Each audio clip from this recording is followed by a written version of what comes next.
devastating earthquake in Morocco. We ask Allah subhanahu wa ta'ala to accept our dead, to grant them Jannatul Firdaus, inshallah, and to enable us to help those who are left behind.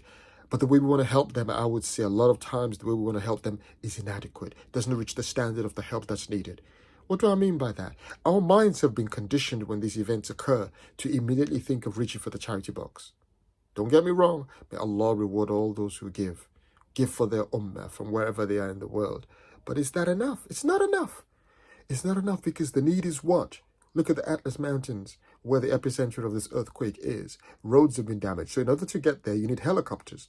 If you think as an ummah, not within the boundaries of Morocco, we have helicopters within the Air Force of Egypt, within the Air Force of Saudi Arabia. We have Chinook helicopters, those big heavy lift helicopters.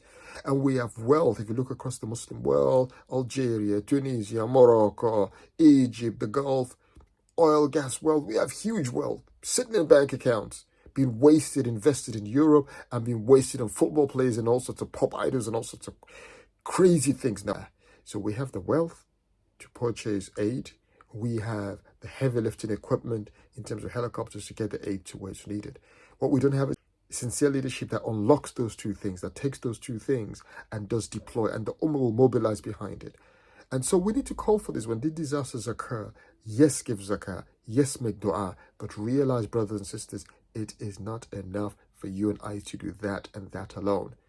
The Prophet ﷺ, he told us we were an ummah. Sayyidina Umar got the wealth from Egypt, the wilayah of Egypt, from his governor Amr al-As, to send the aid to Medina when Medina was suffering from a famine. They didn't have the borders between them and in their minds. Remove the borders in our minds.